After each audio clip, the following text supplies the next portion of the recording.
Y a propósito de política internacional, es un honor saludar a uno de los diplomáticos más destacados de Colombia. Me refiero al ex canciller Guillermo Fernández de Soto, que también fue embajador ante las Naciones Unidas en Nueva York. Don Guillermo, qué placer volverle a escuchar. Buenos días. Hola, apreciado Julio. Un saludo especial a usted y a toda la mesa, de la que tengo tantos buenos recuerdos. Y nosotros de usted, canciller, estábamos hablando esta mañana que las Naciones Unidas dejan en una situación muy complicada a Estados Unidos al decidir el señor Guterres de echarle mano a un artículo en donde Naciones Unidas, con una votación del Consejo de Seguridad, puede presionar un cese al fuego, pero naturalmente hay que votar en el Consejo de Seguridad.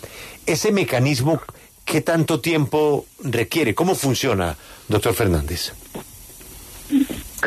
Julio, es muy interesante la decisión del secretario general, porque efectivamente el artículo 99 de la Carta pues señala que el secretario puede llamar la atención del Consejo hacia cualquier asunto que en su opinión pueda poner en peligro el mantenimiento de la paz y la seguridad internacionales.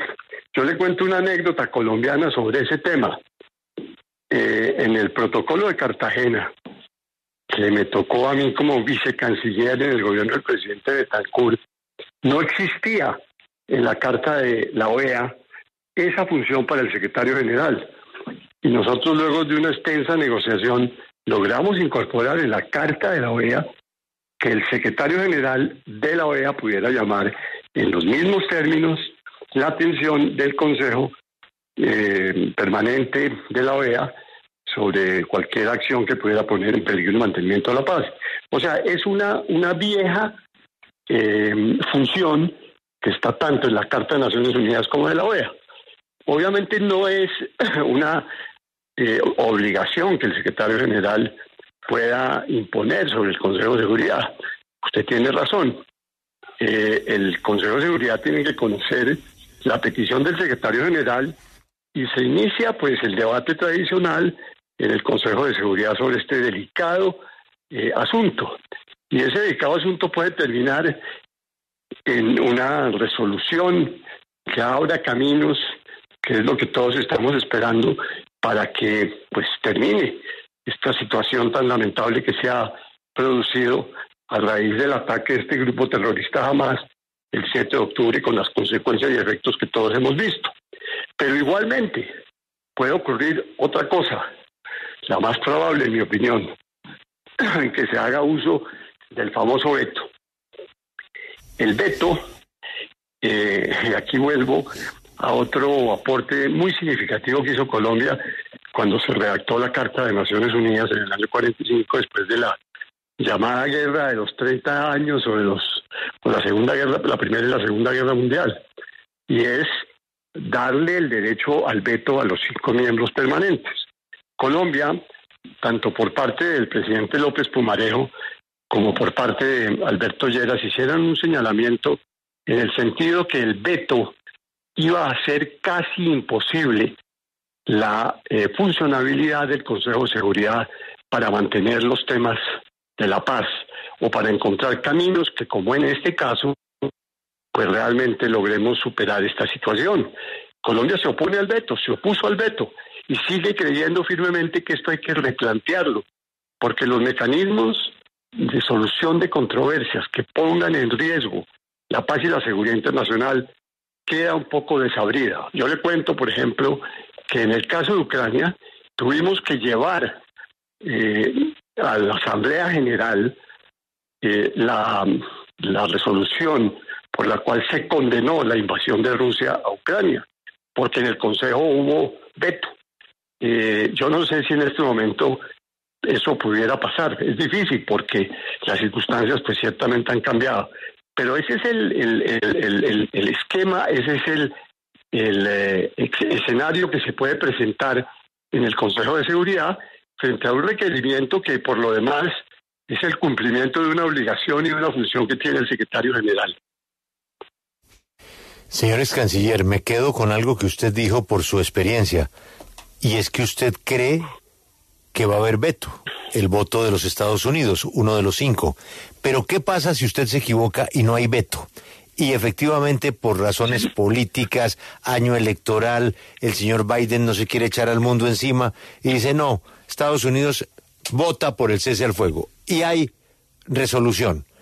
¿Israel está o no está obligado a cumplirla? Pues mire, las decisiones que toma el Consejo de Seguridad pueden tener el carácter obligatorio si se hacen en virtud del artículo del capítulo 7 de la Carta de Naciones Unidas, como fueron, por cierto, las que se tomaron con la resolución 1373, que a mí me tocó siendo miembro del Consejo de Seguridad con ocasión del famoso 9/11. Ahí se adoptaron unas decisiones precisamente para evitar este tipo de actos, que después se han complementado de una forma acertada. Si son en aplicación del capítulo 7, son de obligatorio cumplimiento para los estados que estén involucrados en el conflicto. Pero esta es una situación bien compleja, porque aquí hay un actor, y creo que en el análisis a veces se sigue dejando por fuera, que no es un estado. Jamás era un grupo terrorista definido así internacionalmente que cometió un acto terrorista. Sin duda, lo del 7 de octubre pues no tenía ni tiene antecedentes en muchísimos años. De manera que eso lo que involucra es la situación histórica y la situación política de la relación de Palestina con Israel. Y eso pues hace más compleja la discusión en el Consejo de Seguridad.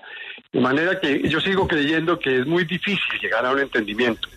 Pero si llegase a ocurrir, pues podríamos llegar incluso a lo que ha ocurrido en otros conflictos en otras regiones del mundo, y es a que puede el Consejo de Seguridad establecer una fuerza de paz para ponerle orden a esa zona, lo cual es bastante difícil que ocurra porque todos conocemos la posición de Israel al respecto. Déjeme decirle, pues otra gran preocupación que a mí me asiste en este momento y hacia el futuro de la agenda de Naciones Unidas y de su credibilidad y legitimidad, es que habrá que revisar muy pronto el tema de la proporcionalidad en el uso de la legítima defensa, porque pues ciertamente habrá que tomar criterios que ya existen, sobre todo en los protocolos de Ginebra sobre la protección de la población civil, para que esto realmente se cumpla. Y pues en este momento, lamentablemente, pues estamos en una situación bien difícil. Don Guillermo, apelo a su conocimiento de Naciones Unidas y del entramado político. ¿Cree usted que Estados Unidos de verdad puede vetar una resolución del tipo de alto el fuego humanitario? Es decir, frente a posiciones, la de China, que ya está clarísimo, la de Francia también, la de Rusia, la del Reino Unido, y después de los miembros no permanentes, ¿no? Albania, Brasil, Gabón, Ghana, etcétera, ¿no?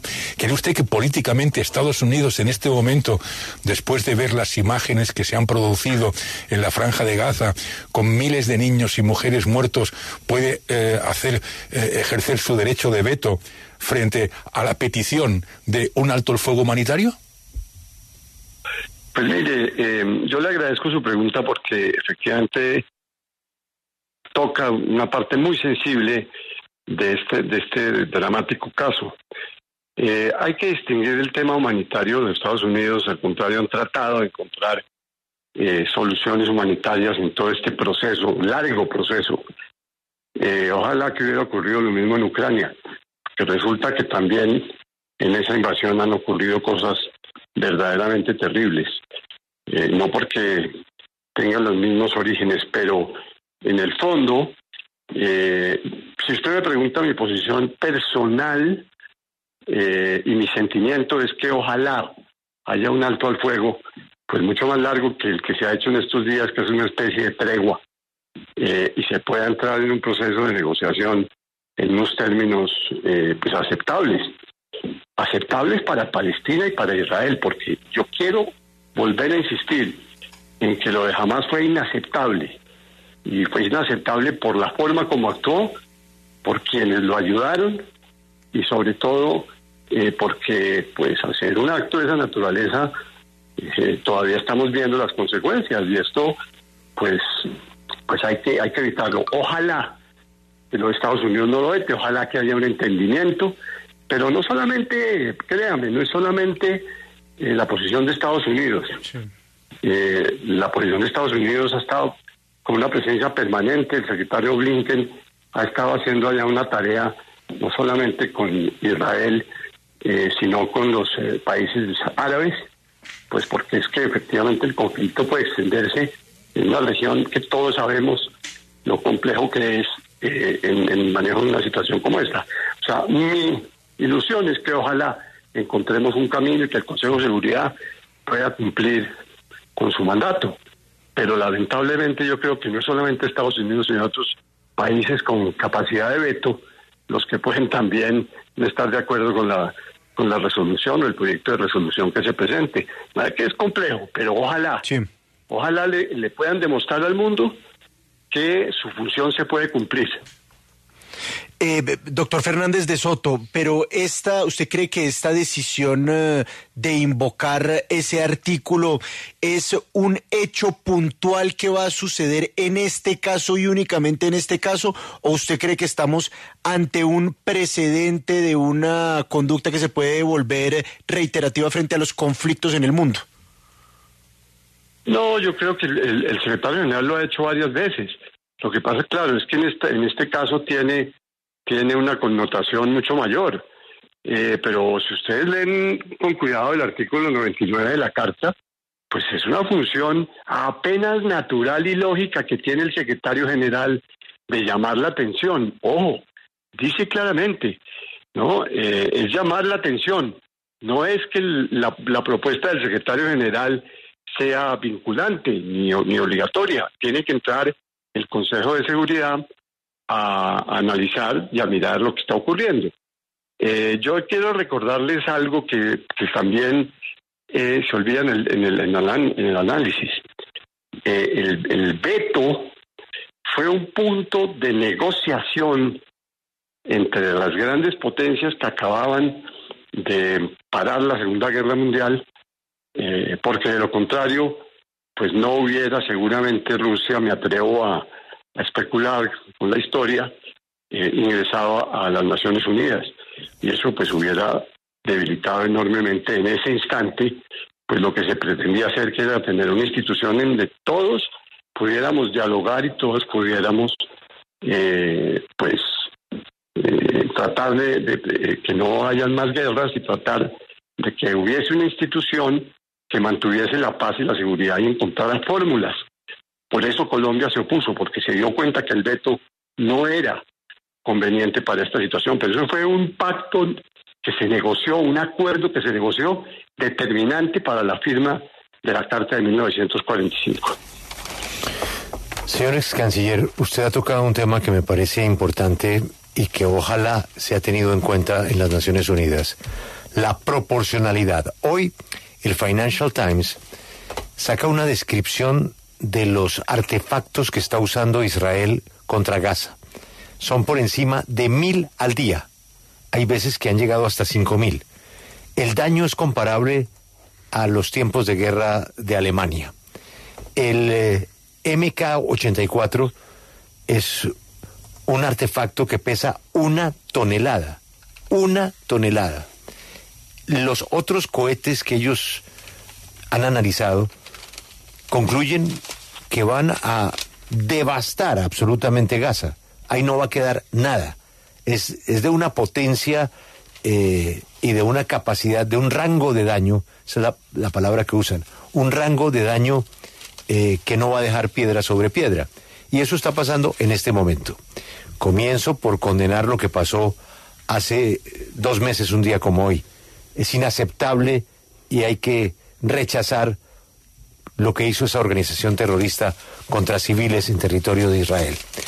Pero también fuimos a la Biblia y encontramos en la Biblia el ojo por ojo.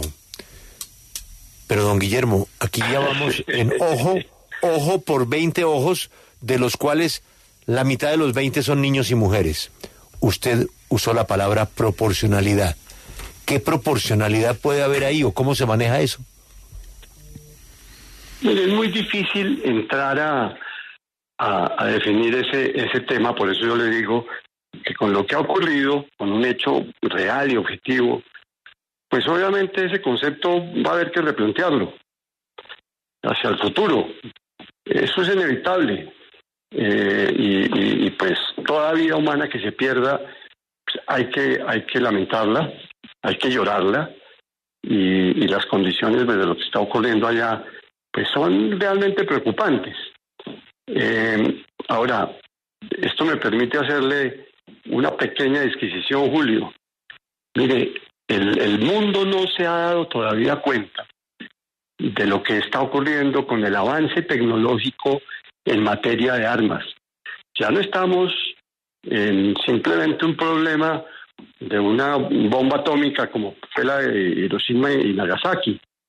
El recién muerto Henry Kissinger, en su maravilloso libro que es Liderazgo, hizo un análisis de lo que significan todas las armas cibernéticas, que él llama así, para demostrar pues que ese tema de coexistencia o de entendimiento para amenazar, pero con fines disuasivos a que se mantenga la paz, pues con la tecnología está cambiando y ha cambiado fundamentalmente por cosas como las que usted señala, armas como las que usted señala, o por ejemplo los ataques con drones o los aviones que bombardean con pilotos fantasmas. O sea, estamos realmente en un cambio de época que requiere un liderazgo de los gobiernos y un liderazgo de la diplomacia internacional y de los organismos internacionales, pues para regular esto que está ocurriendo. Yo no podría entender, por ejemplo, que hacia el futuro Naciones Unidas no tenga en su agenda, como los tuvo después de la Segunda Guerra Mundial, unos diálogos y unas negociaciones sobre el control de armas. Hoy en día se impone que lo que ha ocurrido nos lleve a mirar todo eso que usted está señalando con mucha razón, Julio, que es el uso de unas armas que no son convencionales y que producen pues la tragedia humanitaria que estamos viviendo. Pero repito, aquí hay un actor que fue el culpable, que fue Hamás. De manera que ahí hay tela de donde cortar por todos los lados.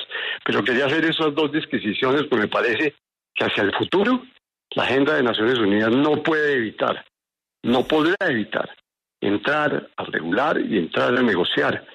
Si es que queremos unas Naciones Unidas útiles, eficientes, hacia el futuro, porque pues si no, estamos en una encrucijada. Doctor Fernández de Soto, gracias por su tiempo y por esta deliciosa clase de política internacional. Ha sido, como siempre, muy amable. Espero verle pronto. Igual para mí sería un gran gusto. Salude a todos los de la mesa, especial a don Alberto Casas.